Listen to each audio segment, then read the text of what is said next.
Glória a Deus. Amém, irmãos? Cumprimento a igreja capaz de ser essa noite. Amém. Vamos nos colocar de pé, irmãos, e dar início a mais essa aula abençoada. Antes de darmos início aqui, vamos estar fechando os nossos olhos e agradecendo ao Senhor pela fidelidade, pelo amor, pela graça dele nas nossas vidas, né? Convido toda a igreja para nós fecharmos os nossos olhos e vamos orar ao nosso Senhor nessa noite.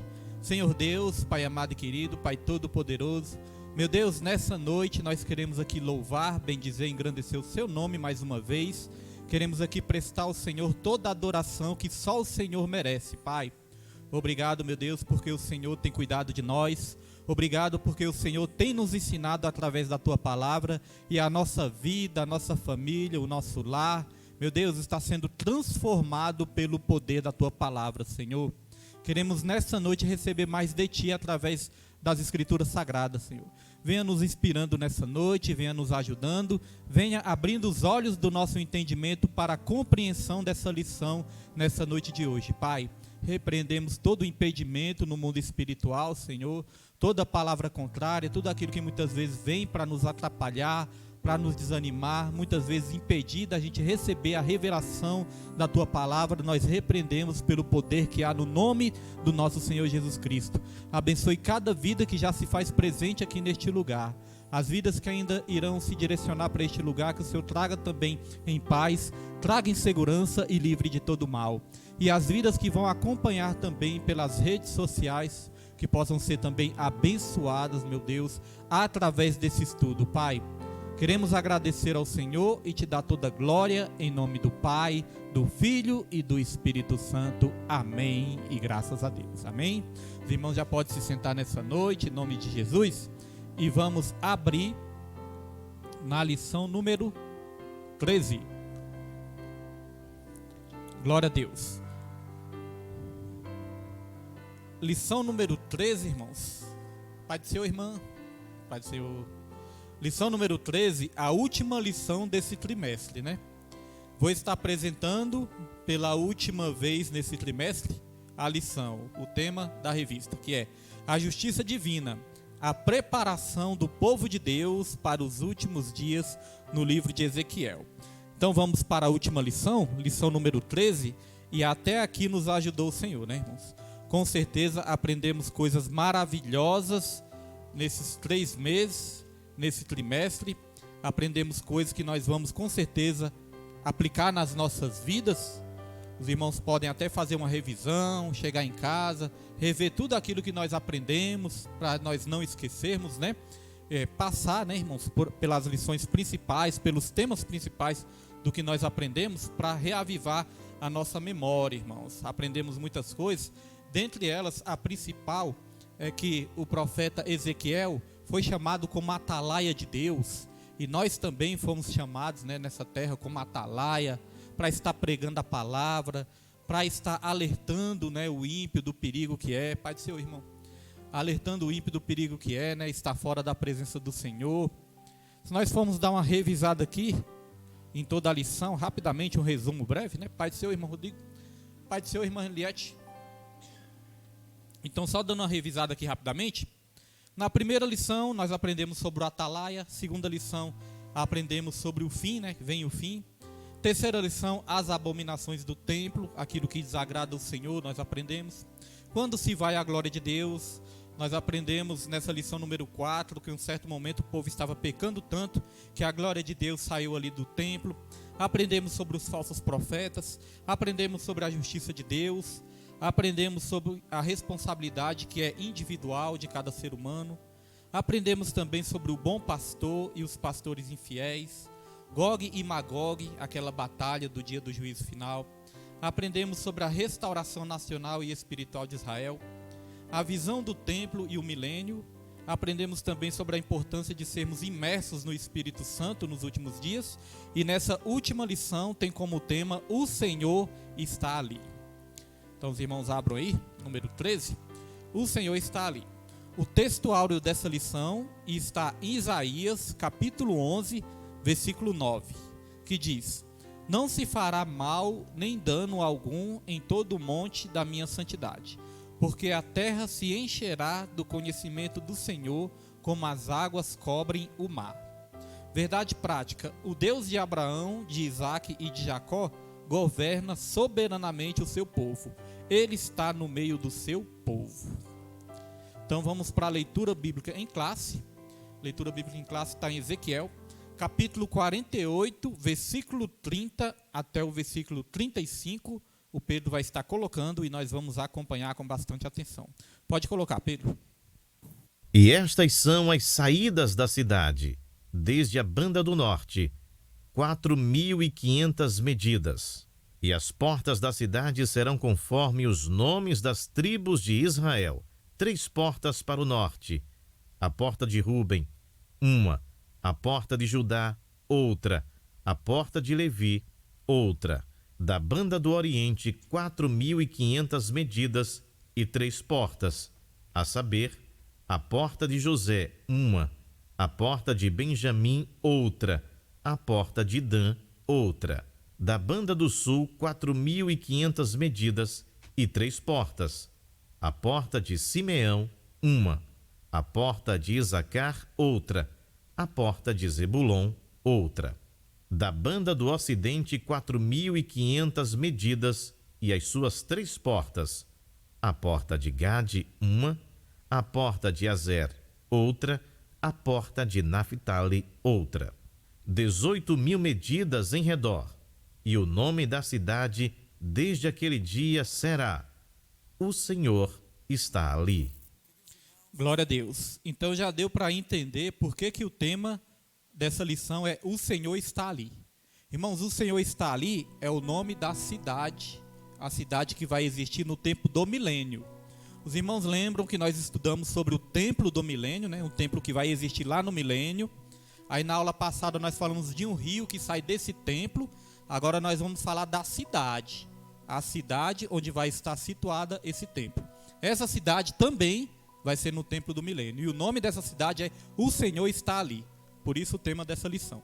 Vou estar lendo aqui na minha revista, uma introdução aqui na minha revista, aí os irmãos só prestem atenção que é na revista do professor, que diz assim, ó: concluiremos a lição deste trimestre estudando os aspectos da Jerusalém no milênio. Por isso, o primeiro tópico apresenta a cidade de Jerusalém no milênio. O segundo tópico elenca os nomes das 12 tribos e o propósito deles no milênio. E, finalmente, o terceiro tópico mostra o Senhor está ali como o nome da cidade. Veremos que essa lição encerra todo o desenvolvimento das profecias do livro de Ezequiel que estudamos neste trimestre. Então, essa cidade é a Jerusalém no milênio que terá este nome, o Senhor está ali. Será preciso mudar o nome da cidade, né, ali no milênio, e os irmãos vão entender por que também no decorrer da lição. Vamos agora para a introdução. A introdução tem na revista dos irmãos aí, e todos acompanhem comigo a introdução. Vimos na primeira lição do trimestre que o livro de Ezequiel antecipa a tradição apocalíptica nas Escrituras. O livro de Ezequiel começa com a visão da glória de Yahvé e conclui com a descrição da glória de Deus na Jerusalém glorificada. Não é possível compreender o livro de Apocalipse sem os oráculos de Ezequiel. Encontramos abundantes dados cruzados nesses 2 livros e ambos são revelações sobre o fim dos tempos. A presente lição encerra o trimestre estudando os aspectos da Jerusalém no milênio. Quem tiver mais curiosidade sobre o milênio também pode ler Isaías 65 e estudar, né? Porque o milênio é um período muito interessante também, é um período que antecede a segunda vinda em definitivo de Jesus e é algo muito interessante, irmãos, o milênio. É muito interessante que esse trimestre nós estudamos sobre muitas coisas que vão acontecer ainda. Veja que o livro de Ezequiel foi escrito há muito tempo atrás, mas relativo às coisas futuras que ainda vão acontecer. Profecias que vão se cumprir ainda. E eu destaquei aqui na introdução algo interessante, ó. O livro de Ezequiel começa com a visão da glória de Yahvé e conclui com a descrição da glória de Deus na Jerusalém glorificada. Então o livro começa com a glória de Deus e termina também com a glória de Deus. No primeiro capítulo, a primeira visão de Ezequiel, os irmãos lembram, foi o quê? A glória de Deus. Ele viu a glória de Deus. Então começa com a glória e termina com a glória de Deus também. É assim na minha e na sua vida também, irmãos. Deus, ele nos criou. Deus, ele nos formou. Desde o ventre da nossa mãe, muito antes da gente existir, fisicamente falando, né? Nós já existíamos no pensamento de Deus. Desde a eternidade, nós já existíamos nos pensamentos de Deus. Porque Deus não é um ser que às vezes está assim, sem nada para fazer, né? Aí ele pensa, peraí, tive uma boa ideia, vou criar o ser humano. Tive uma boa ideia, vou criar a missionária Neide. Tive uma ideia, agora vou criar o irmão Rafael. Não, irmãos. Deus, ele já nos tem na mente dele desde a eternidade. Desde a eternidade ele já nos tem nos pensamentos dele, né? Porque ele é um Deus que sabe todas as coisas antecipadamente. E como ele sabe de todas as coisas antecipadamente, ele já decidiu desde a eternidade me criar, te criar, criar o ser humano. Então nós somos um sonho de Deus, nós somos um projeto de Deus, irmãos. Então nossa vida começa com a glória de Deus e pode terminar com a glória de Deus também. Se a gente fizer o quê? A escolha certa. Porque o diabo, né, ele quis atrapalhar tudo. Ele quis nos separar de Deus através do pecado. O homem caiu em queda. Mas hoje em dia Deus, ele nos dá o quê? A oportunidade de nós voltarmos a experimentar por completo a glória de Deus. Veja que no livro de Ezequiel, o povo de Deus, chegou um momento que o povo de Deus também se desviou dos caminhos do Senhor. O povo de Deus pecou e com isso a glória de Deus se retirou. Mas Deus, ele deu o quê? Uma segunda oportunidade para o povo voltar a experimentar a glória dele. E é isso que nós vamos ver aqui nessa lição, o povo voltando a experimentar a glória de Deus. Nós podemos dizer que tudo começa em Deus e tudo termina em Deus. Não tem aquela passagem que diz lá em Filipenses que todo joelho se dobrará e toda língua confessará que Jesus Cristo é o Senhor? Então quando fala toda, é toda, né? Todo joelho se dobrará e toda língua confessará. Agora nós, quando confessamos em terra, aí nós somos o quê? Salvos, né? Agora tem pessoas que não confessam Jesus nessa terra, não confessam Jesus nessa vida, vão negar Jesus nessa vida. Mas vai chegar um dia que até mesmo essas pessoas vão ter que se dobrar diante de Jesus e vão ter que falar, realmente Jesus Cristo é o Senhor. Então veja que ninguém escapa, né? Tem o juízo final. O juízo final são para aquelas pessoas que não creram em Jesus. Aí o final, infelizmente, é condenação. Mas para os salvos em Jesus existe o tribunal de Cristo. O tribunal de Cristo é para receber as recompensas, os galardões. E aí nós vamos ouvir de Deus, vinde a mim benditos do meu Pai, para o gozo que está preparado para vocês desde a fundação do mundo, irmãos. Então nossa vida começa em Jesus e termina em Jesus, porque Jesus também, ele é o autor da vida. Olha só o que diz aqui em Apocalipse capítulo 22, versículo 13. Apocalipse capítulo 22, versículo 13. Diz assim, ó: eu sou o alfa e o ômega, o princípio e o fim, o primeiro e o derradeiro. O alfa e o ômega. Alfa é uma letra do alfabeto hebraico. Hebraico? Peraí. Alfa e ômega. Agora deu branco. Hebraico ou grego? É hebraico ou grego? Sim. É grego. É grego, irmãos, porque o Novo Testamento foi escrito em grego. O Antigo Testamento foi escrito em hebraico. Às vezes dá um branco, né? Alfa é a primeira letra do alfabeto grego. E o ômega é a última letra do alfabeto grego. É como se a gente falasse aqui no nosso alfabeto, né, português, de A a Z. Então, o princípio e o fim. E no finalzinho aqui fala, né? Primeiro e o derradeiro, irmãos. Então, tudo começa em Jesus e tudo vai acabar em Jesus também. Então, não tem como, né, fugir da presença de Deus e não tem como, irmãos, negar que Jesus Cristo é o Senhor. Se não for em vida, um dia em morte também, todos vão confessar, né? Confessar que Jesus Cristo é o Senhor. Vamos lá para o tópico 1. Avançando aqui, tópico 1. Sobre a cidade. Há certa similaridade entre a visão de Ezequiel e a do apóstolo João no livro de Apocalipse, na linguagem e no conteúdo. Mas é importante que os crentes saibam distinguir a diferença entre a Jerusalém do milênio da nova Jerusalém do mundo vindouro. Olha, irmãos, uma coisa que é importante também é que o livro de Ezequiel, ele tem muito a ver também com o livro de Apocalipse. Para a gente entender um pouco melhor o livro de Apocalipse, nós temos que ler o livro de Ezequiel também, e nós vamos identificar ali várias semelhanças. É assim também com o livro de Daniel, né? O livro de Daniel também tem várias Várias referências ali também, que liga ao livro de Apocalipse também. Vou pedir para os irmãos, quem tiver a Bíblia aí, abra no Salmo 119, para a gente ver uma coisa interessante também. Salmo 119. Os irmãos que acharem aí primeiro, pode me falar, irmãos. Porque a questão do grego e a questão do hebraico são uma coisa interessante, uma curiosidade que tem no Salmo 119. Os irmãos abram aí. Até para refrescar minha memória aqui, né? Que eu tinha esquecido. Salmo 119. Salmo 119. No primeiro versículo do Salmo 119, começa como? Aleph, não é isso? Aleph. Aí conta 8 versículos. Vai ter o quê? Bet, não é isso? Né? Bet. Conta mais 8 versículos, se eu não me engano é Gimel. Não é isso? Então sabe o que é isso, irmãos? É o alfabeto hebraico. Agora a memória voltou, né? Aí sim é o alfabeto hebraico. Então, alfa e ômega são letras do alfabeto grego. Agora, esse que vocês estão lendo aí no Salmo 119 é o alfabeto hebraico. E por que começa com Aleph? Porque é como se fosse também a primeira letra em hebraico. Aí é como se fosse começar um poema com a letra A. Aí depois de 8 versículos, outra estrofe do poema com a letra B. Depois de 8 versículos, com a letra C. E vai assim até acabar todo o alfabeto hebraico. Qual é a última letra aí, Neide? Salmo 119 tem... Quantos capítulos, irmão Rodrigo? Me ajuda aí também. Tem muitos versículos. 176.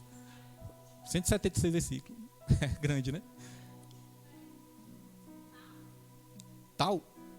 Pois é, aí é a última letra do alfabeto hebraico. Como se fosse o nosso Z, né? Então, note que é interessante, né? É um poema que começa ali, cada estrofe com uma letra do alfabeto hebraico, irmãos. Uma curiosidade, né? Porque às vezes a gente vê e não sabe nem o que significa. Então, no estudo bíblico, a gente aprende tudo isso. Por isso que é maravilhoso, irmãos. Salmo 119 tem 176 versículos. E quando eu me converti ao Senhor, teve 2 versículos que marcaram minha vida. Versículo 67, que diz: antes de ser afligido, eu andava errado, mas agora eu tenho guardado a sua palavra. E o versículo 71, que diz: foi necessário eu ter sido afligido, porque agora eu guardo os seus estatutos. Dependendo da versão dos irmãos, está um pouco diferente, né? Mas isso marcou a minha vida, irmãos. Porque, antes de ser afligido, andava errado, mas agora eu guardo a sua palavra. É isso que acontece nas nossas vidas, né? Às vezes precisamos ali de uma aflição para aprender a guardar a palavra de Deus, irmãos. Às vezes Deus permite, né, a gente passar por algum estreito, não para o nosso mal, não porque Ele está com raiva da gente, não. Para que a gente aprenda a andar no caminho certo. Ontem mesmo estava conversando, né, com a irmã falando: acho que eu estou sendo castigada por Deus. Aí na mesma hora ela se corrigiu, né? Não, castigada não, acho que é a consequência, né, das minhas escolhas. Eu falei: pois é, porque muitas vezes nós pensamos que Deus está nos castigando. Na verdade, pode ser consequência de algo que nós escolhemos errado. Aí Deus permite a consequência para a gente aprender a trilhar o caminho certo. Então é necessário, né, irmãos, nós passarmos por essas coisas. Vamos lá, subtópico 1. Vamos para o subtópico 1. E estas são as saídas da cidade. Essa seção final da profecia é um suplemento, não somente do capítulo, mas também do próprio livro. Apesar de o nome da cidade não ser mencionado, o contexto deixa claro que se trata da Jerusalém. O termo hebraico para saídas, que eu não vou ler em hebraico, porque eu não sei ler em hebraico, aparece somente uma vez em Ezequiel e é usado no livro de Números, com o sentido de limites, extremidades.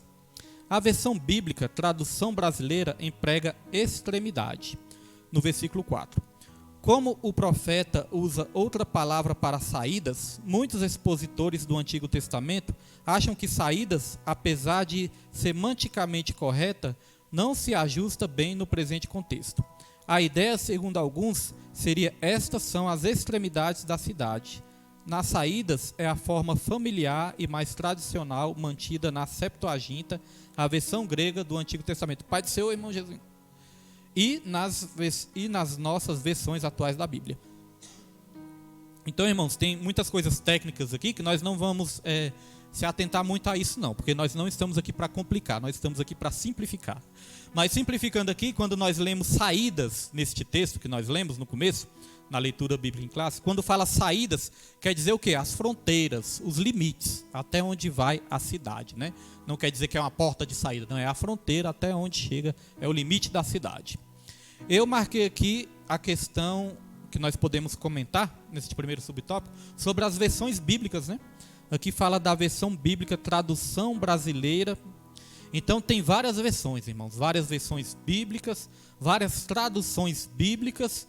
E aí eu quero fazer uma pergunta para os irmãos. A palavra de Deus nos ensina que a Bíblia não contém erros. As escrituras, no seu original, não contém erros. Agora a tradução, pode ou não pode conter erro? A tradução. Pode ou não pode? A tradução, a versão pode conter algum erro ou algum equívoco, né? Às vezes os estudiosos estudam ali a palavra, né? A palavra do Senhor, estudam ali as escrituras originais, aí eles colocam ali uma palavra.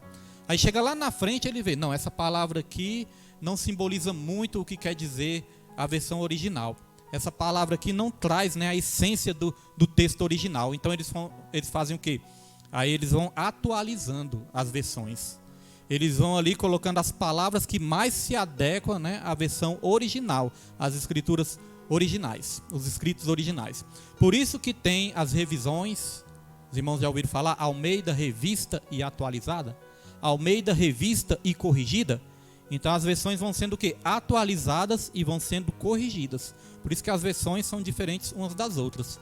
E a recomendação que todos nós damos é para os irmãos escolherem uma versão que seja mais fácil de compreender. Porque tem Bíblia, irmãos, tem uma Bíblia que, se eu não me engano, eu não vou lembrar a data agora, mas tem uma Bíblia que a versão dela é muito antiga. E como a versão é muito antiga, a linguagem também, o português é um português muito antigo. Porque os irmãos sabem que o português também foi evoluindo, né? Foi mudando. Então, português muito antigo, nós vamos ter dificuldade. Antigamente não tinha até a questão de chamar de voz-me ser. Voz-me ser. Aí hoje em dia foi abreviando até chegar em você, né? Hoje em dia é você. Mas no original ali era voz-me ser. Então, se falar voz-me ser para um jovem de hoje em dia, eles não sabem nem o que é. Vamos pensar, isso é doce, é? É de comer? Então, é muito importante, né? E é recomendável a gente procurar uma versão que seja mais fácil de ler. Eu gosto muito da NVI, Nova Versão Internacional. E tem também a NVT, Nova Versão Transformadora. E tem também a NTLH, Nova Tradução da Linguagem de Hoje. Essa é a melhor para os jovens. Nova Tradução da Linguagem de Hoje. A mais fácil de entender para os jovens, para as crianças. Então a gente recomenda, né, olhar a versão e procurar uma versão que você vai entender melhor também. Muitas versões boas da Bíblia. No finalzinho aqui, ó, tem esse nome muito difícil, Septuaginta. Mas para não ficar tão complicado de entender, o próprio texto aqui nos explica o que é Septuaginta. Septuaginta é a versão grega do Antigo Testamento. E a versão grega do Antigo Testamento. Só isso que a gente precisa saber, né? Então, Septuaginta é isso, a versão grega do Antigo Testamento. Então, eles pegaram ali o Antigo Testamento, que era escrito em hebraico, e fizeram uma versão em grego. Isso é a Septuaginta. Porque às vezes um nome tão difícil a gente pensa, nunca vou aprender o que é isso. Quando vai ver, é uma coisa mais simples que tem de se aprender. E nós nunca podemos ter medo de aprender, né, irmãos? Quanto mais nós aprendemos, mais bênção é para as nossas vidas. Vamos lá, subtópico 2. Subtópico 2 fala do formato da cidade. A descrição da cidade de Ezequiel revela ser ela quadrada. E nessa visão suplementar, o profeta fala de 4 lados descritos no sistema horário: norte, leste, sul e oeste, um tipo da Nova Jerusalém. A extensão de cada lado é de 4.500 medidas, ou 2.250 metros. A cidade de Jerusalém nunca teve a sua área territorial quadrada e nem a sua arquitetura em nenhum período histórico. O que o profeta está revelando é algo novo até então. É uma figura da Nova Jerusalém do mundo vindouro. Então, só uma coisa importante que nós precisamos saber. Essa Jerusalém não é aquela antiga Jerusalém, é uma Jerusalém do milênio, mas também não é aquela Nova Jerusalém que desce dos céus.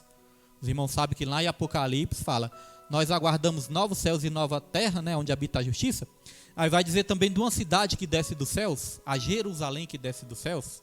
Essa Jerusalém que desce dos céus já é a Jerusalém definitiva, né? É o lugar definitivo onde os salvos vão morar em Jesus. Vão morar eternamente. A Jerusalém celestial. As ruas são de ouro, o mar é de cristal, né? E aí vai se situar nos novos céus e a nova terra, aonde habita a justiça. Aí já é a glória eterna, né, que nós precisamos saber. Porque muitas vezes nós pensamos assim, nós pensamos que vamos morar nos céus, não é verdade? A gente até fala, né, nós vamos morar no céu. Tem até a canção do Lázaro que fala, ainda bem que eu vou morar no céu. Na verdade, irmãos, nós não vamos morar nos céus. Quando nós formos arrebatados, nós vamos passar um período nos céus. Mas a Bíblia fala que depois Jesus ele vai voltar com a sua igreja para batalhar pelo povo de Israel e vai dar a vitória. E aí vai descer vai descer a nova Jerusalém, né, que desce dos céus, e vai ser criado novos céus e a nova terra, aonde habita a justiça. Então nós vamos habitar numa nova terra, tudo reformulado.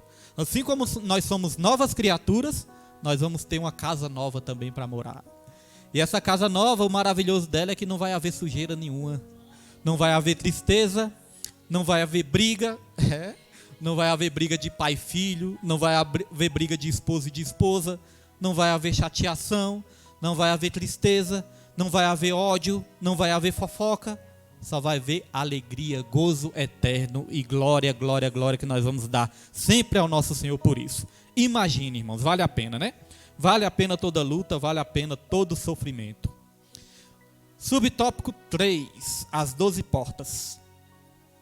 A Jerusalém histórica do período de Ezequiel e Jeremias possuía pelo menos 6 portas segundo o livro de Jeremias. Porta do povo, porta do sol, porta de Benjamim, porta da esquina, porta dos cavalos, porta do meio e porta entre os muros. A torre do templo de Marduk, deus dos babilônios, Etamananquim, tinha um recinto quadrado cujo acesso era por 12 portas. Ezequiel conhecia a sua cidade de origem. Talvez conhecesse também a torre de Marduk em Babilônia, pois vivia entre os exilados de Babilônia. Quando nós vamos ver algumas imagens, eu nunca fui para Israel, é um sonho que eu tenho, mas às vezes eu fico vendo ali documentários sobre Israel. Aí tem a cidade de Jerusalém, que eles preservam a cidade de Jerusalém desde dos tempos bíblicos, né? E tem algumas portas ainda de pé ali. Algumas portas estão nas ruínas assim, mas tem algumas portas também. Então a cidade de Jerusalém possuía várias portas e a do milênio também vai possuir essas portas também. Quando falamos de portas, falamos aqui de várias portas, irmãos. E nós queremos fazer aqui um exercício aqui com os irmãos. A Bíblia fala de várias passagens, né, que cita a porta. Fala que Jesus, ele é a porta, né? Fala sobre a porta estreita que são poucos que entram por ela. O que mais que os irmãos lembram falando de porta? A Bíblia. Quem lembra aí de alguma coisa falando de porta? Jesus é a porta estreita. O que mais? Tem mais coisa na Bíblia que fala de porta, irmãos. Vamos puxar pela memória. Eis que estou à porta e bato. Se alguém abrir e ouvir a minha voz, eu entrarei, cearei com ele e ele comigo, né? Então fala também sobre... Agora eu estava lembrando de um, irmãos, outra. Assim, a porta que Deus abre, ninguém fecha. E aquele fecha, ninguém abre, né? Fala também que o bom pastor, ele entra... aqueles que são de Deus entram pela porta, né? Quem não entra, João 10, quem não entra pela porta é saqueador, é mercenário. Então tem várias passagens que mostram esse simbolismo aí da porta, né? A Bíblia usa muito isso. A Arca de Noé foi construída. Agora imagine uma arca enorme, uma arca gigantesca e só possuía uma porta. Simboliza o quê? Que só há uma porta para a salvação. E essa porta é quem? A porta é Jesus. Jesus significa a porta. Ele também fala, eu sou a porta. Eu sou a porta das ovelhas, né? Então vários simbolismos aí que tem através da porta também. Vamos lá, subtópico 4. Se os irmãos lembrarem de mais algum simbolismo aí da porta, alguma passagem, os irmãos me falam aí. Subtópico 4. A origem do formato e das portas. Deus é a fonte da revelação e da inspiração, da visão e da mensagem de Ezequiel. Não se pode admitir que o profeta se inspirou no templo pagão, pois os oráculos entregues ao profeta, seja por imagem ou som, ou seja, visão ou palavra, vieram de Yahvé. Apesar de ser literal pela descrição da cidade, ela é uma figura da Nova Jerusalém, cujo arquiteto e construtor é o próprio Deus. Por que Ezequiel se inspiraria na cidade de Babilônia? Isso não faz sentido. Então destaquei algumas coisas aqui. No comecinho diz: Deus é a fonte da revelação e da inspiração, da visão e da mensagem de Ezequiel. Então nós podemos aplicar nas nossas vidas, né, que Deus é a fonte de tudo que nós precisamos. Ele é a fonte da revelação. Nós precisamos de revelação. Ele é a fonte da revelação. Ele é a fonte da inspiração. Todos nós precisamos da inspiração do Espírito Santo, né? E ele é a fonte. Ele é a fonte também da visão. As visões que nós precisamos ter, uma visão espiritual. Deus é a fonte. Então, irmãos, como nós falamos aqui um pouco no domingo, né? Nós não podemos procurar em outras fontes. Tudo o que nós precisamos está em Deus, e Deus ele se revela através da palavra dele. Por isso que a Bíblia está cheia de conselhos para a gente ser guiado pelo Espírito Santo, direcionado pelo Espírito Santo.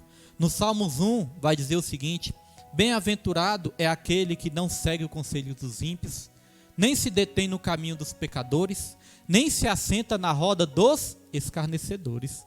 Então está dizendo, bem-aventurado é aquele que não segue o conselho dos ímpios, porque os ímpios não têm revelação, né? Aí diz, antes tem o seu prazer na lei do Senhor, e na sua lei medita dia e noite.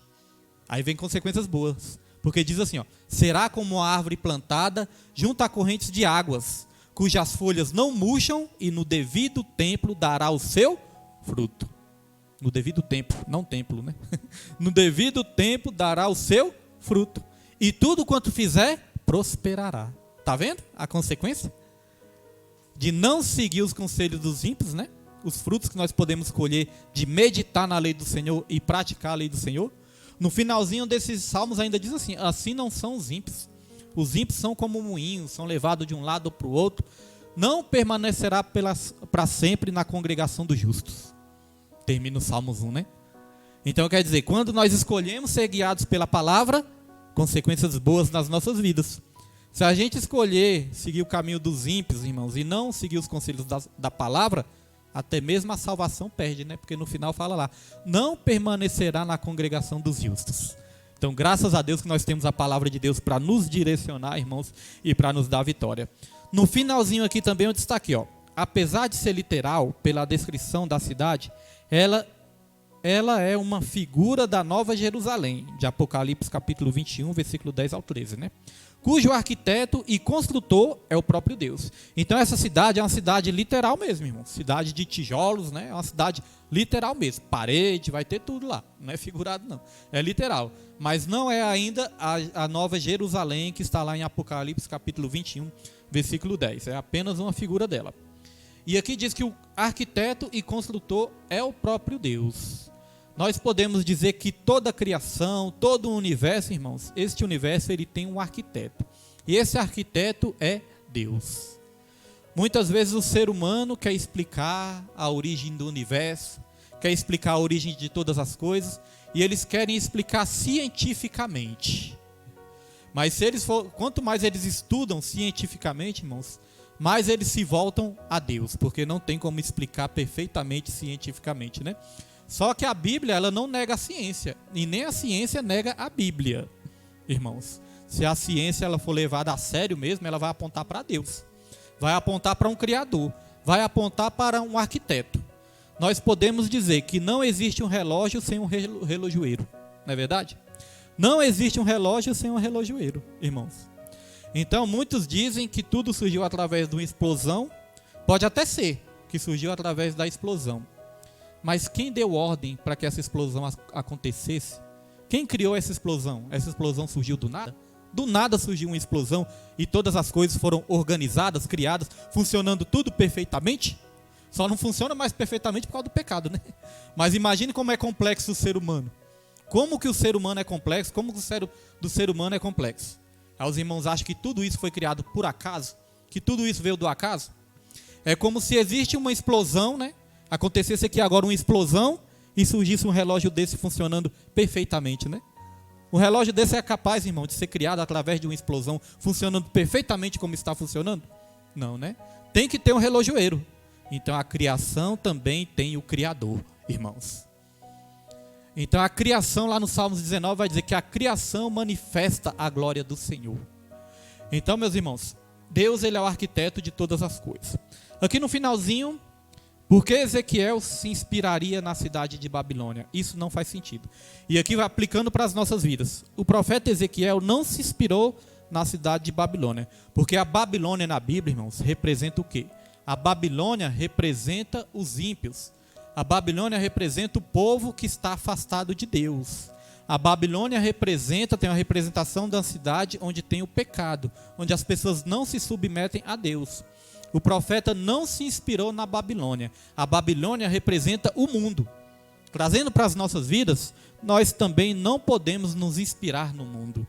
Nós não podemos pegar o exemplo do mundo. E o mundo, quando eu falo mundo, não estou dizendo do planeta Terra, não estou dizendo das pessoas. O mundo, quando nós falamos mundo, é o sistema mundano, né? É um sistema pecaminoso, é um sistema de ideologias, né? De pensamentos, de atitudes, de práticas pecaminosas. Não é o planeta Terra, não é as pessoas, porque às vezes a pessoa pode confundir, achar assim, não, a Bíblia fala que eu não posso ter amizade com o mundo, então não posso ter só posso ter amizade com crente, só com crente que eu posso ter amizade. Não, irmãos, não é isso que a Bíblia está dizendo, né?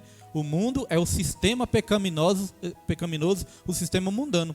Aliás, nós fomos chamados para ser sal e ser luz, e nós temos que ser sal e ser luz aonde? Dentro da igreja? Só dentro da igreja? Dentro de 4 paredes? Nós temos que ser sal e ser luz é no mundo. Está no mundo, está na sociedade, está no colégio, está no trabalho. Foi convidado para uma festa e você quer ir naquela festa também, né? Um amigo, uma amiga, você vai. Você só não vai se contaminar com as coisas do mundo. Você vai tratar bem, você vai respeitar todo mundo. O crente, já pensou o sal só dentro do saleiro? O sal não foi feito para ficar só dentro do saleiro, né? O sal é para temperar. A Bíblia fala sobre a parábola também do joio e do trigo, que vai falar que existe o joio e existe o trigo. O semeador saiu para semear, né? E semeou. Vai falar que o campo, irmãos, o campo não é dentro da igreja. O campo é no mundo. Vai dizer que o maligno espalhou suas sementes ruins aí, mas pelo mundo, que o campo é o mundo.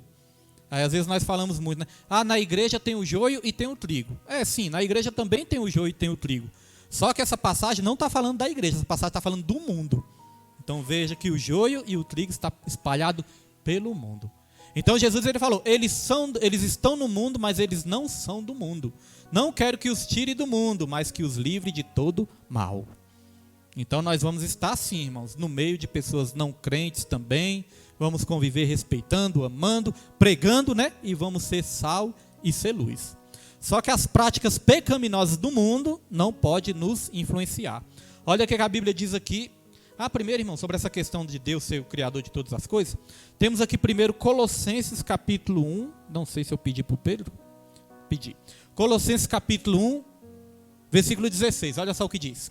Porque nele foram criadas todas as coisas que há nos céus e na terra, visíveis e invisíveis. Sejam tronos, sejam dominações, sejam principados, sejam potestades. Tudo foi criado por ele e para ele. Tudo vai convergir na glória do Senhor, irmãos. Então é interessante que as coisas visíveis e as coisas invisíveis também, né?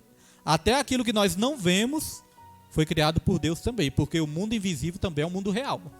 Não é porque nós não vemos que não é um mundo real, né? O mundo invisível é o mundo real também. O pastor Evaldo até me mandou um vídeo, missionária, um vídeo lá que estava uma missionária pregando.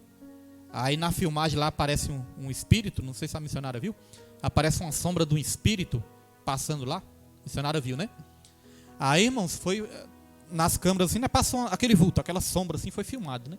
Aí depois esse vídeo está em câmera lenta também, aparece aquela sombra assim, em câmera lenta assim, ó. Você vê que é um espírito. Falei para o pastor Evaldo, pastor Evaldo, isso é um espírito maligno, né? Porque o que nós chamamos de demônios, na verdade, são espíritos, né? Espíritos malignos, espíritos caídos. Então, como eu falei para o pastor Evaldo, falei, tá vendo? O mundo, a gente tem que divulgar isso aí, mostrar, porque o mundo espiritual, ele é muito real. Porque às vezes nós não vemos, aí nós temos o costume de ignorar. Mas eu costumo dizer, irmãos, que o mundo espiritual, o mundo invisível é até mais real do que este mundo físico aqui. Porque este mundo um dia passa, mas o espiritual, ele vive, ele existe por toda a eternidade. Porque Deus, ele é espírito e Deus é eterno, né? Então o mundo espiritual veio até antes do mundo real. Então é algo muito real também. E Deus que criou todas as coisas. Temos aqui agora nessa questão de não ser influenciado pelo mundo, nós temos em Romanos 12, versículo 2. Romanos 12, 2 diz: e não sede conformados com este mundo, ou seja, não tome a forma deste mundo, mas sede transformados pela renovação do vosso entendimento, para que experimenteis qual seja a boa, agradável e perfeita vontade de Deus. Olha, não tome a forma deste mundo, não se pareça com este mundo, né? Muitas vezes, irmãos, nós vemos o crente querendo imitar o mundo, querendo imitar as coisas do mundo, querendo parecer com o mundo, as práticas, as atitudes, mas a Bíblia diz para nós não nos conformarmos, não tomarmos a forma deste mundo, né? Temos que ser diferenciados. E aí, quando nós somos transformados pela renovação do nosso entendimento, da nossa mente, aí o que acontece? Aí nós experimentamos a vontade de Deus, que é boa, que é perfeita e que é agradável. Então, quer ser abençoado, quer experimentar a vontade de Deus, que é boa, que é perfeita e que é agradável, irmãos? Nós temos que ser transformados pela renovação da nossa mente. Uma nova maneira de pensar, uma nova maneira de agir, uma nova maneira de ser. É o Espírito Santo que produz tudo isso em nós. Aí nós experimentamos a vontade de Deus. Pai do Senhor, irmã Roberta. 1 João 2,15, irmãos. Também olha o que diz em 1 João 2,15. Olha só. Não ameis o mundo. Como eu falei, não é o planeta Terra não, irmãos. O planeta Terra você tem que amar. Não ameis o mundo, ou seja, o sistema pecaminoso. Não ameis o mundo, nem o que há no mundo. Nem o que no mundo há. Se alguém ama o mundo, o amor do Pai não está nele. Só pediu 15, né, Pedro? Só pediu 15. Depois você bota o 16 também. Então, olha só. Se alguém ama o mundo, o amor do Pai não está nele. Acho muito forte, né? Se a gente amar o mundo, é porque o amor de Deus ainda não está dentro de nós. Porque quando o amor de Deus está dentro de nós, nós vamos temer a Deus, irmãos, e nós vamos nos entristecer, né? Quando errar, quando pecar, quando a gente estiver fazendo as coisas do mundão, pecaminosos, isso vai o quê? Entristecer, né? A gente pode até cair, assim, por fraqueza, por alguma coisa, mas isso vai nos entristecer. Por quê? Porque o amor de Deus está dentro de nós. E quando nós amamos uma pessoa, nós não queremos entristecer aquela pessoa, não é verdade? Não queremos fazer mal para aquela pessoa quando nós amamos aquela pessoa. Então nós temos que experimentar cada vez mais do amor de Deus, para que o amor de Deus nos fortaleça, para que a gente peque cada vez menos. Quanto mais amor, menos pecado nas nossas vidas, irmãos. Versículo 16, olha só. Porque tudo o que há no mundo, a concupiscência da carne, a concupiscência dos olhos e a soberba da vida, não é do Pai, mas do mundo. Então não procede de Deus. Olha, irmãos, esses 3 pecados aqui, ó, concupiscência da carne, dos olhos e soberba da vida. Foram essas 3 áreas, né, que derrubaram Eva. Eva viu ali o fruto, desejou a coisa da carne, né, desejou ali comer o fruto. E Eva quis ser igual a Deus. Ah, eu vou ser igual a Deus, eu vou ter o conhecimento do bem e do mal. O que é isso? Soberba da vida. Esses 3 pecados também, é que Davi também, ele foi tentado nessas 3 áreas, Davi, ele viu Batseba, viu, cobiça dos olhos. Ele desejou Batseba, o que é isso? Cobiça da carne. E ali ele era para estar na guerra, e ele não foi para a guerra, por quê? Porque ele era o rei. Falou, eu não vou para a guerra, vou ficar aqui, deixa que meus soldados vão, vou ficar aqui tranquilo, vou ficar aqui de boa. A soberba da vida, né? Eu sou rei, quis pegar a mulher ali, adulterar, trair a mulher. Ele foi tentado também nessas 3 áreas, e ele caiu. E sabia que Jesus também foi tentado nessas 3 áreas? Quando o diabo foi lá no deserto, né? Jesus estava ali jejuando no deserto.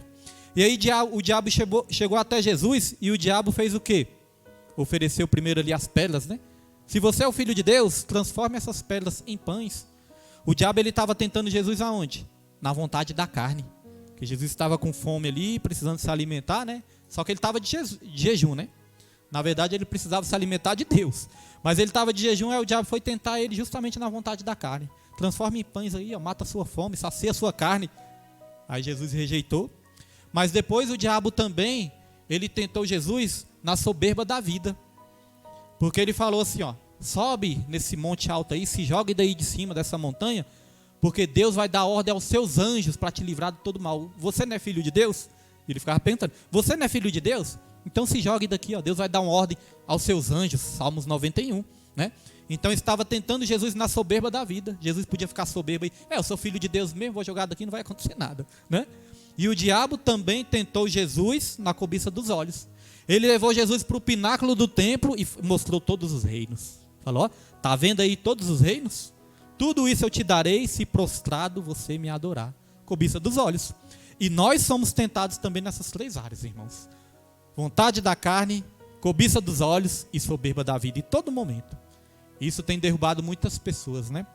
A soberba da vida, irmãos, é algo assim muito sério porque envolve várias áreas, né? Às vezes o orgulho, às vezes o coração duro, não quer se submeter, não quer se sujeitar à palavra do Senhor, coração endurecido, a ignorância, o orgulho, a soberba, tem derrubado muitas pessoas também. Esse é o pecado que eu acho que mais derruba. Então, irmãos, nós temos que estar realmente firmados na palavra do Senhor para evitar tudo isso nas nossas vidas. Vamos lá para o tópico 2, avançando aqui, tópico 2. Alguma dúvida, os irmãos podem ficar à vontade aí, viu, irmãos?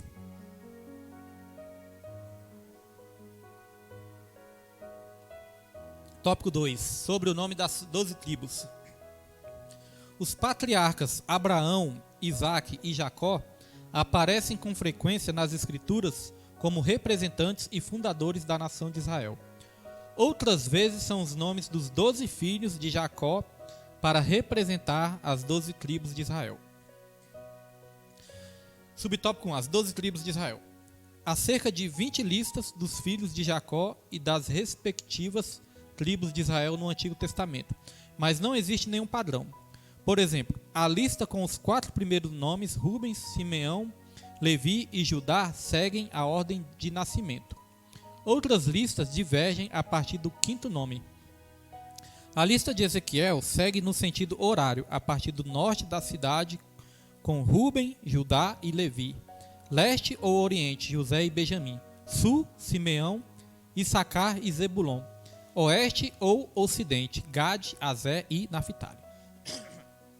Então aqui, irmãos, nós podemos destacar, né, fala dos filhos de Jacó. Nós sabemos ali que surgiu Abraão, Deus fez uma promessa para Abraão.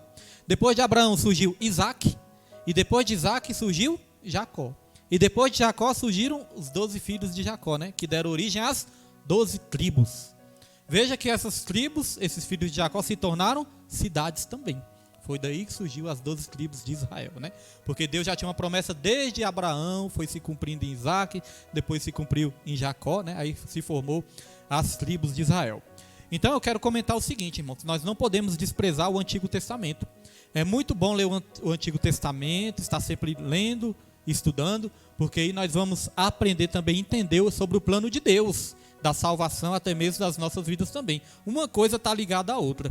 E aí eu quero dizer que irmãos, eu já fiz alguns planos de leitura bíblica, né? Porque eu sempre li a Bíblia assim aleatoriamente também. Estou sempre lendo a Bíblia, né? Leio aqui um capítulo aqui, um livro ali, outro livro. Quando eu vou pregar, estudo sobre determinado livro. Quando eu vou dar o estudo bíblico, nós estamos sempre estudando algum livro também, né? Então isso é ler aleatoriamente. Mas é muito importante também fazer um plano de leitura bíblica. Eu posso dizer, irmãos, que ler a Bíblia assim do começo ao fim, totalmente assim, ler do começo ao fim, sem falhar que eu digo assim, é ler totalmente, né? Sem deixar para trás, sem desistir. Eu posso dizer que ler totalmente assim, eu li totalmente 2 vezes. Aí depois que eu li 2 vezes assim, do começo ao fim, aí eu comecei a relaxar mais. Aí eu fiquei lendo aleatório, estou sempre lendo, mas comecei a ler aleatório. Aí já teve um plano que eu comecei a fazer, falei, vou fazer esse plano no celular. Baixei lá no celular e comecei a fazer esse plano. Aí, irmãos, comecei a atrasar uns dias, atrasava alguns capítulos. Quando vi que não estava atrasado nos dias, quando vi que não acumulou. Atrasei um monte de dia, aí o que fiz? Fiquei desanimado e desisti.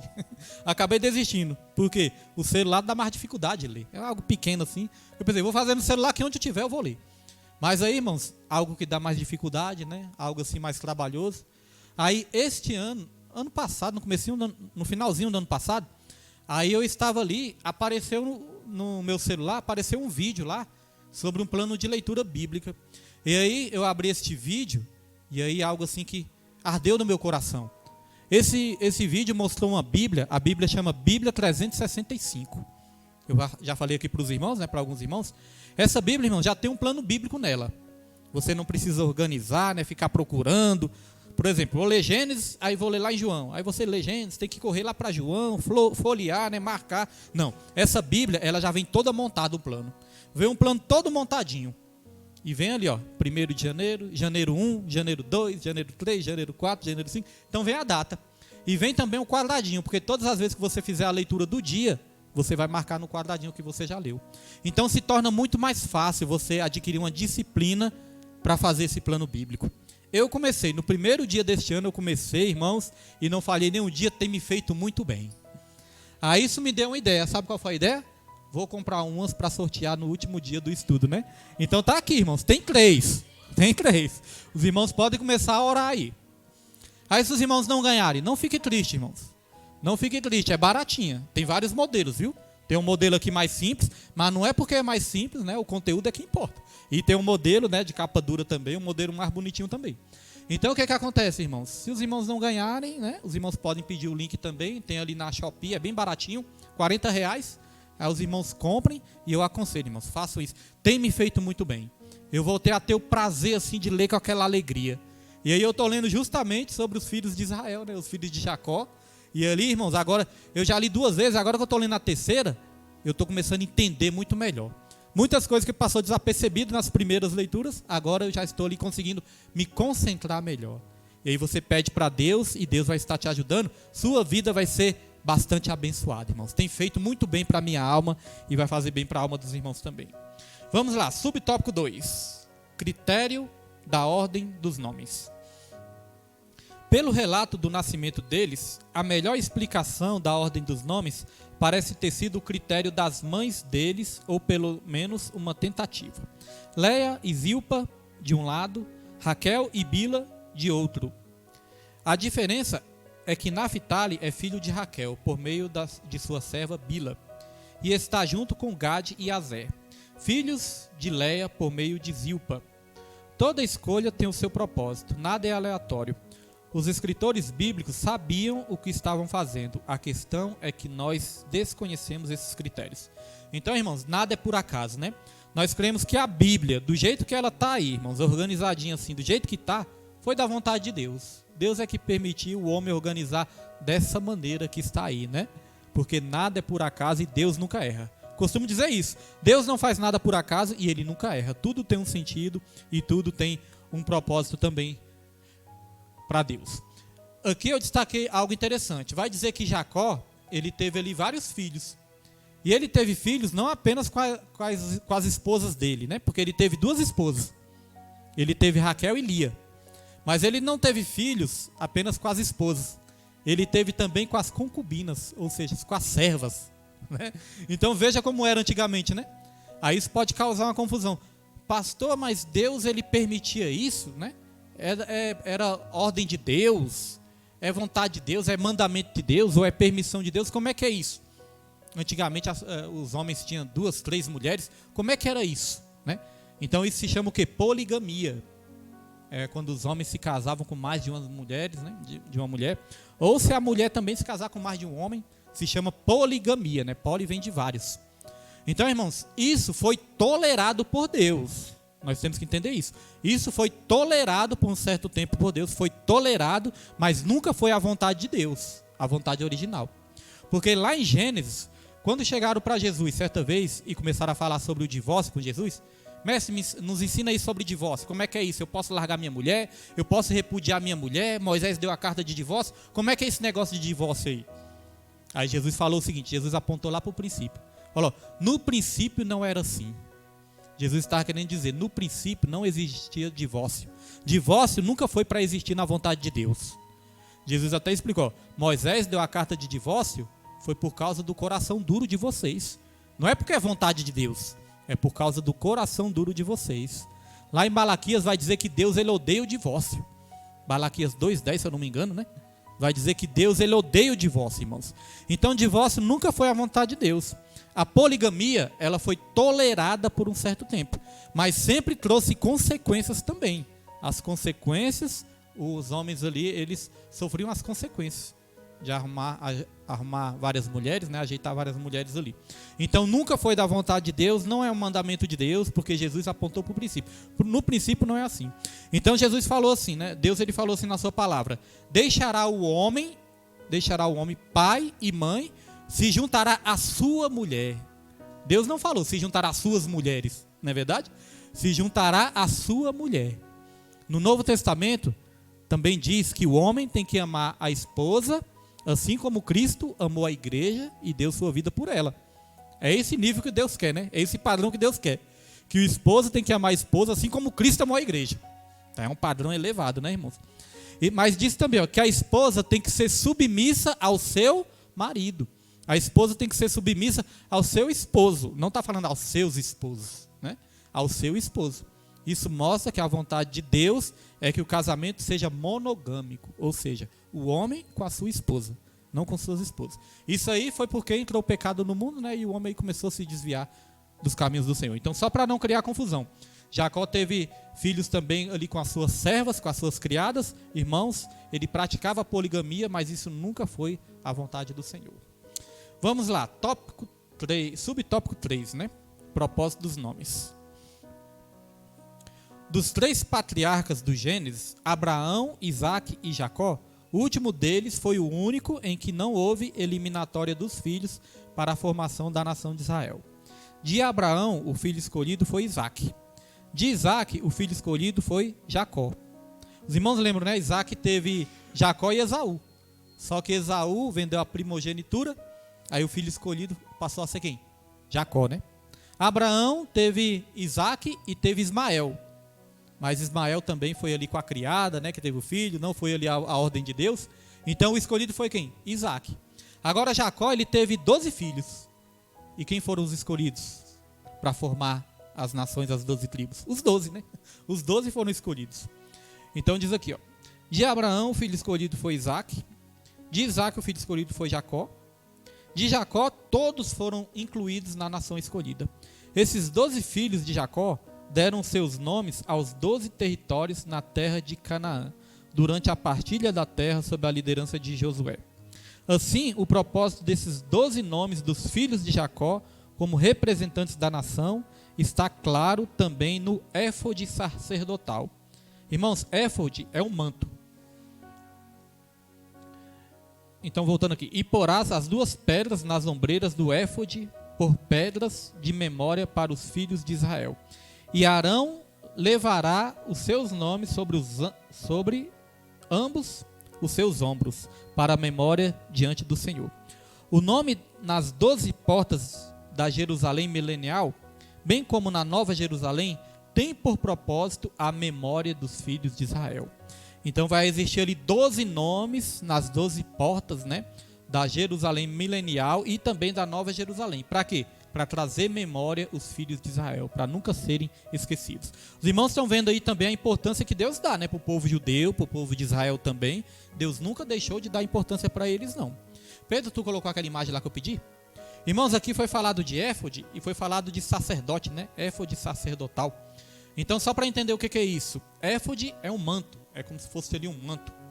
Olha só como é que era o sacerdote antes. Não sei se vai dar para enxergar direito, mas olha como é que era, irmãos, o sacerdote antes, né?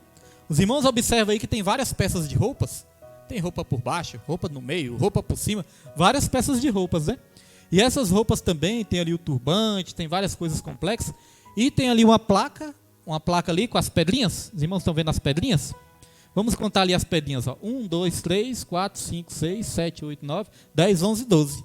12 pedrinhas. Essas 12 pedrinhas simbolizam as 12 tribos de Israel. Veja que o manto sacerdotal era algo muito complexo. Pode acender, pastor.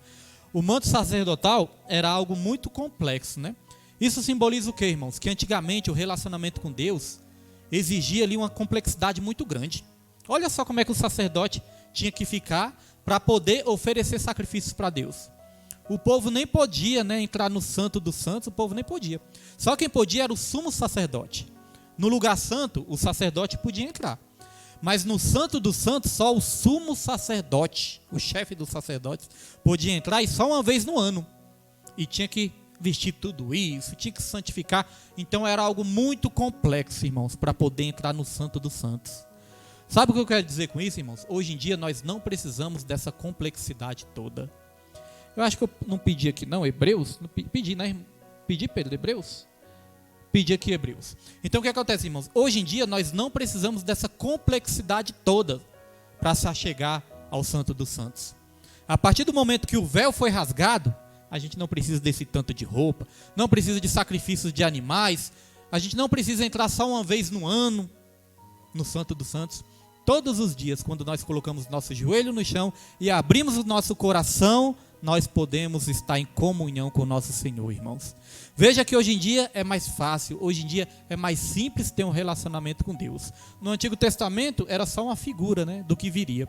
Olha só o que Hebreus vai dizer em Hebreus 10, versículo 19 em diante. Ó. Tendo, pois, irmãos, ousadia para entrar no santuário, olha, nós hoje em dia nós podemos ter ousadia para entrar no santuário. Nós precisamos daquelas roupas todas? Não, né? Como é que nós entramos agora? Ó? Pelo sangue de Jesus. Através do sangue de Jesus, hoje em dia nós temos acesso ao santuário. E olha só que maravilhoso, versículo 20. Versículo 20 vai dizer, ó, pelo novo e vivo caminho que ele nos consagrou, pelo véu, isto é, pela sua carne. Olha, o novo e vivo caminho. Ministramos a Santa Ceia aqui no domingo, né? E na Santa Ceia, irmãos, qual o simbolismo ali da Santa Ceia, quando o pão é partido? O pão é partido, é como se a carne de Jesus fosse partida, né? Com as chicotadas ali, a carne de Jesus se partiu. Então, o pão significa a carne de Jesus. Quando nós partimos o pão, é para lembrar da carne de Jesus que foi partida. E a carne de Jesus, irmãos, o sacrifício de Jesus lembra o quê? O véu. E o que aconteceu com o véu quando Jesus morreu? O véu foi rasgado de cima e embaixo, né? Foi rasgado de cima e embaixo para mostrar que é poder de Deus e agora não existe mais o véu. O véu é que fazia ali uma separação entre o sacerdote e o Santo dos Santos. Tinha que passar por aquele véu. E o véu era tão grosso, irmãos.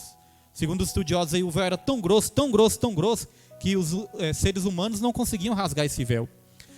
Podia ali, né, pendurar esse véu, amarrar esse véu num carro de boi de um lado, o carro de boi do outro, e pedir para os dois irem em direção contrária, e mesmo assim não conseguia rasgar esse véu de tão forte que era esse véu, tão grosso que era. Mas quando Jesus entregou sua vida ali, ó, o véu foi rasgado de cima e embaixo, para dizer que hoje em dia não há mais separação entre nós e o nosso Deus. Todos nós podemos chegar, irmãos, com confiança diante do Santo dos Santos. Pediu 22 e 21? Bota o 21. 21 vai dizer, ó, e tendo um grande sacerdote sobre a casa de Deus. Nosso grande sacerdote é o próprio Jesus hoje em dia. Versículo 22. Cheguemo-nos com verdadeiro coração. Então é necessário, ó, o coração, né? Não é roupas mais. É o coração, irmãos. O coração está limpo. Cheguemo-nos com verdadeiro coração em inteira certeza de fé, tendo os corações purificados da má consciência e o corpo lavado com água limpa. Então nós não podemos chegar diante de Deus, irmãos, cheio de dúvida na mente, né? Com a nossa mente pesada, com a nossa consciência pesada. Meu Deus, eu errei. Meu Deus, eu sou pecador. Eu sou isso, eu sou aquilo. Não, irmãos, a nossa mente, irmãos, tem que estar livre. A nossa mente tem que estar limpa. Não pelos nossos méritos, né? Porque eu sou bom, hoje eu me comportei bem. Não é por isso, irmãos. É porque nós temos que ter consciência que Jesus, ele já levou sobre si todos os nossos pecados, todas as nossas iniquidades, ele levou sobre si, irmãos. O castigo que nos traz a paz caiu sobre ele e sobre as suas pisaduras nós somos sarados. Então, muitas vezes, Deus ele já nos perdoou e nós muitas vezes não nos perdoamos. Ah, mas eu errei. Ah, mas eu pequei. É claro que tem que ter um arrependimento, é claro que tem que ter um pedido de perdão sincero, mas nós não podemos ficar, irmãos, com a nossa consciência pesada diante de Deus, não. Porque isso mostra o quê? Incredulidade. E sem fé é impossível agradar a Deus. Então, todas as vezes que nós pedimos perdão para Deus, nos arrependemos, nós temos que ter a consciência tranquila, a consciência limpa de que Deus nos perdoou, porque Ele é amoroso e Ele é misericordioso. Só para encerrar esse tópico aqui. Nós falamos de Isaac e falamos de Ismael, irmãos. Isaac é o filho da promessa. É o filho que Deus prometeu para Abraão. Abraão não podia ter filho, estava velhinho, Sara também era estéril, mas Deus fez um milagre ali, Deus falou, você vai ter um filho, e através do seu filho, a sua descendência será numerosa. Então Isaac, o filho da promessa. Só que Abraão e Sara queriam dar um jeitinho ali, os irmãos conhecem a história. Abraão e Sara quiseram dar um jeitinho. Pensaram, tá demorando demais esse negócio de filho da promessa. Esperar a promessa demora demais, vamos dar um jeitinho aqui. Aí Sara falou, ó, você deita com a minha criada vai ficar grávida e pronto, vamos ter o filho da promessa. Isso simboliza quando o crente quer dar um jeitinho nas promessas de Deus, né? Às vezes Deus promete algo para o crente, mas é para o crente esperar o tempo certo e fazer da maneira correta. Aí o crente acha que vou dar uma forcinha para Deus aqui, está demorando muito. Aí o que acontece, irmãos? Aí Isaac realmente teve Ismael ali com a criada. Ismael nasceu. Deus não rejeitou Ismael, né? Deus também trouxe ali algumas bênçãos para Ismael. Só que Deus falou, não, mas a nação vai vir através de Isaac. E Ismael começou a sofrer ali algumas consequências. Aí teve uma profecia sobre Ismael, que Ismael iria ser um guerreiro, ele ia viver pela espada, ia andar aí pelo mundo vivendo pela espada, ou seja, ia se envolver muito em guerras. Agora olha só, irmãos, Isaac, ele deu origem ao povo judeu. Ismael, ele deu origem ao povo árabe. E hoje em dia, se a gente for observar o mundo, hoje em dia, nós vemos que os árabes e os judeus não se dão bem. Eles estão sempre em guerra, não é verdade? Estão sempre em guerra. Os árabes e os judeus estão sempre em guerra. Por quê, irmãos? Tudo começou lá atrás com uma escolha errada. Está vendo como uma escolha errada traz consequências, irmãos, por muitos e muitos e muitos anos? Quando a gente faz uma escolha errada, trouxe consequências, né? Deus perdoa, mas as consequências ficam. Então toda essa guerra aí entre judeu e árabe começou tudo lá atrás, com Isaac e Ismael. Isso é uma curiosidade, né? Interessante também. Vamos aqui para a gente encerrar, tópico 3, para a gente estar encerrando essa lição abençoada. Tópico 3. O Senhor está ali. Agora nós vamos aprender, né? Nós vamos aprender porque este nome, o Senhor está ali. Esse é o novo nome da cidade de Jerusalém. Depois de uma purificação e restauração espiritual, sem deixar lembranças da idolatria, prostituição e violência. O nome Jerusalém não conseguiu deletar da memória do povo as abominações do passado, por isso esse nome precisa ser mudado. Então, por que este nome na cidade lá do milênio, irmãos? O Senhor está ali. É porque o nome Jerusalém lembrava muitas abominações do passado, né? Lembrava os pecados, lembrava as idolatrias. Então Deus, ele escolheu dar um novo nome para aquela cidade ali. E o nome foi esse, o Senhor está ali. É o nome da cidade. Agora, olha só que interessante aqui no começo. Ó. Esse é o novo nome da cidade de Jerusalém, depois de sua purificação e restauração espiritual, sem deixar lembranças da idolatria, prostituição e violência. Então, o novo nome, irmãos, representa também uma nova vida, né? Representa uma nova vida, uma nova caminhada, uma restauração. Agora, para nós experimentarmos essa nova vida, somente através de uma restauração espiritual, e nós temos que deixar para trás toda idolatria, toda prostituição, toda violência. Só aí nós vamos experimentar realmente uma nova vida com Deus. E a palavra de Deus fala, né, que em Cristo as coisas velhas se passaram. Em Jesus nós nos tornamos uma nova criatura. Mas só quando nós somos purificados, porque se não nos purificar, vamos continuar levando a velha vida de pecado, né? Mas Cristo nos transforma em novas criaturas, irmãos. Vamos lá, subtópico 1. Nós podemos dizer, né, que Deus também nos dá um novo nome, uma nova maneira das pessoas nos chamarem. Podemos dizer isso, né, irmãos? Antigamente, quando eu estava no mundão aí, as pessoas me viam, os amigos do mundo aí me viam e falavam, você é o peixado, é o alcoólatra, é o peixado. Eu estava com identidade falsa, né? Uma identidade que não era minha. Era uma identidade que o inimigo queria colocar sobre mim. Ah, ali é um drogado, ali é um peixado, ali é um perdido. No caso das mulheres, né, muitos podiam falar, ah, ali é uma perdida, ah, ali não tem jeito, ali não tem vergonha, pode falar várias coisas, né? Então é uma identidade falsa, uma identidade que o Satanás quer colocar em nós. A nossa identidade original é a identidade de filhos de Deus. Hoje em dia nós somos chamados de filhos de Deus, não de filhos do diabo, né? Essa é a nossa identidade original. Então Deus muda o nosso nome, sim. Então vamos lá. O primeiro nome da cidade de Jerusalém é Salém. O nome das cidades, que nós vamos ver aqui.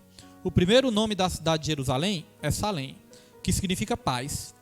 Desde os dias do patriarca Abraão, ela foi chamada também de Jebus, que esteve sob o domínio dos Jebuseus e só foi conquistada por Davi depois de alguns séculos da conquista de Canaã, e chamada também de cidade de Davi.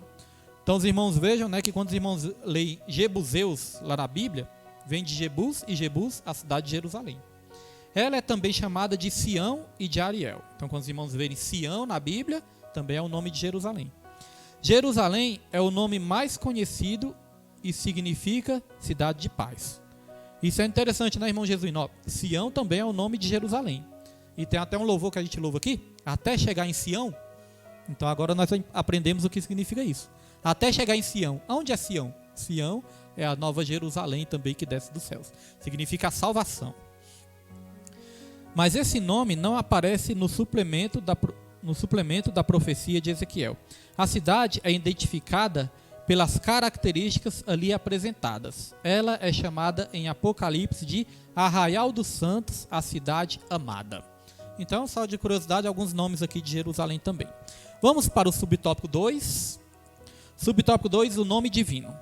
Os nomes de Deus não são apenas um apelativo, nem simplesmente uma identificação pessoal, mas são inerentes à sua natureza e revelam as suas obras e atributos. Não é meramente uma distinção dos deuses das nações pagãs. O nome revela o poder, a grandeza e a glória do Deus Todo-Poderoso, além de mostrar os atributos dele. O próprio Deus se identifica a si mesmo como esse nome aqui, Hashem, né? Hashem, né? Hashem. Shem? Hashem. Hashem. Hashem. A irmã fala com sotaque, né? Hashem. Hashem. O nome. Quando a Bíblia faz menção do nome de Deus, está se referindo ao próprio Deus. Haverá um lugar que escolherá o Senhor vosso Deus para ali fazer habitar o seu nome. Então o nome de Deus, irmãos, é inerente à sua natureza. Ou seja, o nome de Deus simboliza aquilo que ele é. O nome de Deus representa aquilo que ele é. E nós vamos ver que a Bíblia dá vários nomes para Deus, né? Vamos ver ali no terceiro subtópico aqui.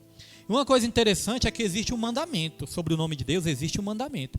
E este mandamento nós temos que ter muito cuidado. Olha só, Êxodo 20, versículo 7. Êxodo, capítulo 20, versículo 7. Ó.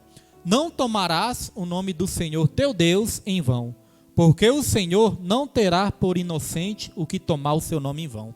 Isso é muito sério, né? Não tomar o nome de Deus em vão. E nós vemos tantas pessoas hoje em dia desrespeitando o nome de Deus, né? Coloca o nome de Deus em piadas. Coloca o nome de Deus em filmes de humor para debochar de Deus. Os irmãos já viram, né? Esses filmes aí que muitas vezes debocham de Deus. Séries, né? Seriados. Fala o nome de Deus debochando de Deus. Zombando de Deus. E olha só o mandamento como é que é sério, irmãos. Então tudo tem consequência, né? Então muitas vezes a pessoa está fazendo isso e não sabe nem a noção do perigo que é tomar o nome de Deus em vão. Nós também não podemos tomar o nome de Deus em vão, falar o nome de Deus irreverentemente, né? Temos que ter um temor, temos que ter um cuidado, temos que ter um receio. Os judeus, irmãos, eles nem mencionavam o nome de Deus, eles não pronunciavam o nome de Deus. Eles não pronunciavam, eles falavam de outra maneira ali. Mas o nome de Deus, que é formado só por consoantes, na Bíblia, nas Escrituras Sagradas, eles não pronunciavam, eles evitavam pronunciar o nome de Deus de tanto temor que eles tinham pelo nome de Deus. Olha só, eles chamavam de outros nomes, né? Mas não o nome original de Deus lá. Então vamos lá, subtópico 3, Iavé Xamã. Agora nós vamos falar aqui de alguns nomes de Deus. A Bíblia nos mostra com clareza que Deus se deu a conhecer nos tempos do Antigo Testamento por vários nomes inerentes à sua natureza e às circunstâncias de sua revelação. Para Abraão, ele apareceu como a provisão para o sacrifício em lugar de Isaac. Para sacrifício em lugar de Isaac, seu filho. Com o nome de Iavé Irê, né? Ou Iavé Jirê.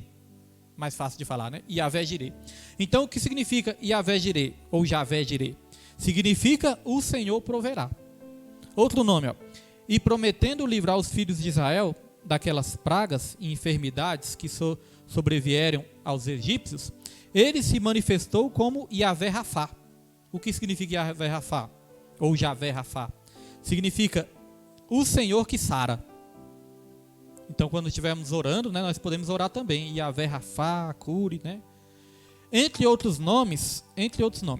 Mas o nome divino Yahvé Shammah, isto é, o Senhor está ali, é o nome dado à cidade no milênio. O objetivo é dissociar o nome de Jerusalém com os pecados do passado.